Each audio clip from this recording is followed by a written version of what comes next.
Today we are continuing our behind-the-scenes look inside the anatomy of a divorce. If you've ever wondered what it's like in that world, and at least half of you by statistics already know, but if you ever wondered what it's really like in that world, you're going to see that now. Now, last week we met Amy and John, who were fighting over how to split up everything from Tupperware to television sets. We've since captured every moment, from late-night phone calls to strategy meetings to the firing of one of the attorneys.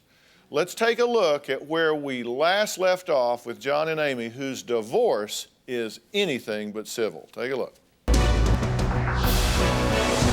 marriage has brought out the worst in both of us. I'm sick of you threatening me, you little... I think John and I live like roommates that hate each other. I don't like the person I've become being married to John. The real Amy does not back down from a confrontation. No one believes that this cute, pretty girl can do the things she actually does, and I've got proof. John recorded you yelling and screaming in fits of anger, correct? John got a voice-activated tape recorder that he had promised me that he would never use. Right, so have I threatened your mom? It's pretty one-sided when John knows when he's wearing it, so John's not on there cursing at me. Stop shouting. No, you're an idiot! I'm scared about my business, you! Just quit screaming. You understand that it is patently unfair for you to record her when she doesn't know it, but you know it, and so you're on the tape saying, well, yes, actually, I think that's quite fine. Worst thing John has said to me is that I'm mentally ill and that I'm not stable, and he's called me a stupid bitch repeatedly. He's lying to me. He's doing things underhanded. I don't trust him.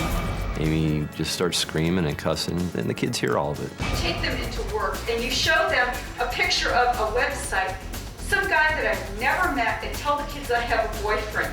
You can't get your children and tell them, Mommy has a boyfriend, go look at this website. They will resent you for it, and the day will come that they look at you and say, how dare you take my mother away from me? How dare you take my father away from me? And you will be big losers. I'm sick of you threatening me, you little... Threatened you? Yeah, you did. I'm calling the police. How did I threaten her? Rachel, have I threatened your mom? Yeah, you better call the police, Rachel. You asked the 8-year-old to call the police on her father. No, he was taking the What do children you mean, out no? of the house. I heard you say it. John's attorney is Suzanne Griffiths. On my left is Amy's attorney, Ann Gushurst. If your client wants to declare war, she will have a fight on the beaches to the end. How is that going to help my children, a fight on the beaches? People getting divorced say things when they're angry. He says I'm going to get everything in the divorce. John will fight me because even though he doesn't want the house, he just doesn't want me to have it. I'm asking for half the Tupperware. He's been threatening that for years, that if we ever get a divorce, he gets half my Tupperware. What do you care about Tupperware? You couldn't get $50 for all of it in a garage sale a year from now. You're absolutely right. I'd like the kitchen table. I want my table. My kid's got a 7-foot air hockey table for Christmas. I'd like to keep it. That stupid air hockey table, well, you know what? He can cram it. I don't remember saying that he could cram it. Cue the tape. The jewelry that Amy has bought for herself, she's done often on the sly. She'd scrimp on the groceries in order to pay for jewelry. I just think it's ironic that even though he never bought me any pieces of jewelry, that now he wants half my jewelry. Let's see what happened when John and Amy left our stage that day and the days following. Take a look. Everything made me see things like I was just horrible. I felt like I was being painted as the bad guy. From my client's perspective, it was a fabulous victory. I think she was infuriated with what I had to say. Right after taping the Dr. Phil show, I was hysterical crying. It's really hard. I felt humiliated about the tapes. She was devastated after the Dr. Phil show. She thought that she'd been set up by John. She said to me several times she felt like she was raped. She looked at me as if she wanted to kill me. I knew John had the audio tapes, but when he provided it to the show, I knew right then and there that our relationship would never, ever be the same. I'll never trust him. I don't want to spend any time with him. I was surprised that the tape was on air. I was shocked to hear my client screaming like a banshee. My lawyer has insisted that I tape all phone conversations with Amy. I don't think John is following the rules of conduct in divorce by taping me. If I hadn't have done that, I'd look like a complete jerk, and she'd be the princess. I am 100% behind John tape recording because it is the only way to keep her from going crazy and ballistic. Suzanne just wants to win at all costs, and she could care less about the impact it has on my family. When we got home after the show, there were just lots and lots of phone calls, emails flying back and forth. I had about 98 with my client in the space of 7 days. I've received like 200 emails in the last 3 weeks dealing with this case. Hate and love are not far apart. As much as she hates the man, she's not going to let go of him. These two are driving me crazy. They're driving me crazy too. When Amy repeatedly on the show said about me sleeping in the same bed with my daughter, I think she was implying a lot, and there is nothing to that. The ultimate dig is to suggest he's sleeping with the kids, which is inviting everybody to say maybe he's some type of pervert. She called me up and hung up 4 times. The 3rd time, right before she hung up, she called me a pedophile. And I said, and Amy, what is the story with pedophile? And then she made some comment about maybe you'll find out. That upset me. I called my lawyer immediately. Pedophile. That is the single most horrendous thing that anybody can say about anybody in a divorce case. The P word got mentioned. Amy says she absolutely did not, and that's a figment of his imagination. Well, today we're trying to establish, or at least I'm trying to establish, the rules of conduct for a divorce that don't deal with the legal issues and deal with post-divorce as John and Amy begin a new relationship as co-parents. I want you to take a look at how things shake out when each side argue for what they deem is theirs. Take a look. Now, my view on furniture is none of this should be deal breakers. You're not going to die over a chair or a table. If she's going to throw a tantrum and demand absolutely everything, we're out of here. Even if you go to the arbitrator and you don't like what the arbitrator's decision is, it's all just stuff. You marry a new woman, she wants all your furniture gone. So let's not make it a life and death issue. Keep your eye on the main issues, and that is your children and your house. Let's start with the globe. I love that globe. Oh, you're giving us the sofa and the chair because then you got the globe. My kids and I could just look at the world while we're sitting on the floor. You've got it if we get the sofa and the chair. Perhaps Amy should give the freezer to John in exchange for the china. Are you okay with that? No. You're not.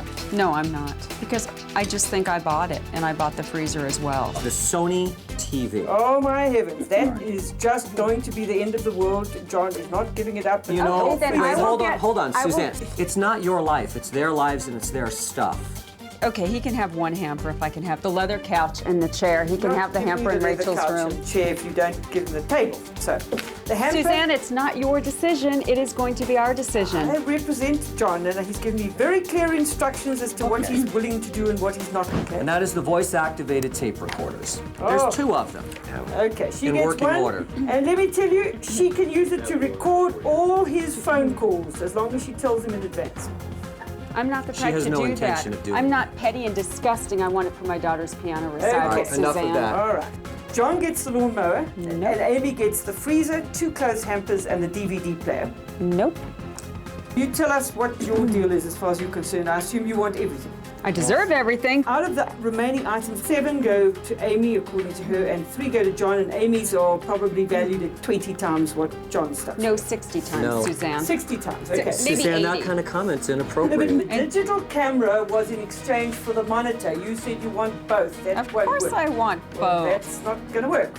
It does for The me. issues, well, of course, if you get everything, it works well. It's not, Suzanne, we don't get anywhere by you making those kinds of comments. If Amy wants to keep the house, and if she can afford to do so, I believe the court should give her the opportunity to buy him out. John is so opposed to me having this house. He knows that I love the house, so he feels very strongly that he doesn't want me to have it. I thought it was only fair that we sell the house and divide the equities. As regards the house, my position's unchanged. We're going to get the house valued. We feel that the house should be sold and they should both get similar homes in the area close by. Suzanne, why do you think John should have the house? I don't believe he should have the house. I've suggested that the house be sold. This is a $500,000 house that my client funded with a premarital residence. He owned a house before this marriage. It was sold in 1994. He funded this house. We offered to give her half the house, which I thought was extremely generous. She doesn't appreciate generosity. And our position now is she's greedy, she's selfish. She has to have the entire house while he lives in a hovel with nothing. She's got to learn the hard way. And the hard way is that the judge is going to give him some of his premarital money back, and she's going to get half of what's left. That's what happens to people who are greedy. First of all, the insults don't do anything to help resolve the case and decrease the tension regarding the children. There's no reason to denigrate Amy on national television with insults. What we come down to now is a question of finances and what's best for the kids. If the children can remain in the same home, they should have the opportunity to do that. If Amy, thank you, if Amy can afford to do that, then that is her goal, and that is what she will be asking the judge to do. Amy's not stupid. If she can't afford to do it, then we won't be asking the judge to do it. Do you feel that you should pay maintenance to your wife? No. In this case? I think the intent of maintenance is when an unworking housewife is divorced and she absolutely needs that extra help. Amy's worked the entire time we've been married. All right, and how do you feel about it? Well, John makes a lot more than I do, and I would use maintenance for my kids. I mean, I would use it to save for their college. That's what I would use it for. Mm-hmm. Well, they're not your kids, they're his kids too. Right. So you guys would have that responsibility together, right? So at this point, do you think that Suzanne is agitating this situation and making it worse? Extremely, yes. Okay, all right. Do you think you're getting agitation and resistance from Greg and Amy and the other side? I mean, do you think the other side's making this worse? Absolutely. Yeah, oh, you do? All right, so you're still angry, right? Well, that wasn't the case. I said to John, we don't love each other. Let's just do this in the best way and get a mediator. John hired the toughest attorney in Denver. And I didn't want a divorce this way. How I got angry was when he got petty, when he stole my bracelet, when I found out he tape recorded me. It's just, I've just been set up. I mean, I did not want this. It's not going to help my children to have a horrible relationship with John. This is not what I wanted. Since John and Amy have been married, Amy's become more tense. She sensed she wasn't getting love from John. John will be a happier person when the divorce is over and he can get Amy out of his life. Taping Amy was the lowest form of betrayal. John was justified in taping Amy because what he's described of Amy is that she's a very good liar. Well, as you can see, divorce not only forces friends and loved ones to pick sides, but it divides a family. I mean, clearly this is an emotionally charged issue. Have either one of you had that conversation with yourself that says, look, let's just get this done? Well, I just feel like I just don't stand a chance with the emails we've gotten from John and Suzanne are so incredibly petty that every day we have to address some issue. I overslept one day. John was going to cite me for contempt because I had wet hair and I didn't get out of the house. I mean, every day it's a new challenge. How about you? Have you stepped back and just said, look, somebody has to say, I'm going to put the kids first, I'm going to put the future first, and okay, if I get dinged for $1,000 or $3,000 or I lose a mower or something, it just doesn't matter. That's a good example. I lost the mower. It was something...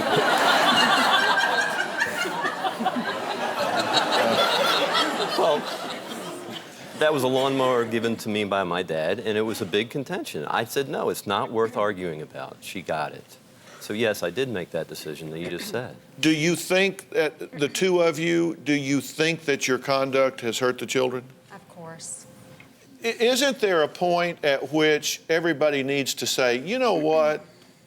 We're yelling and screaming and name-calling and fighting and tug-of-warring over stuff, and while we're doing that, the tab's running over here and these kids are picking it up. What we need to do is say, you know what?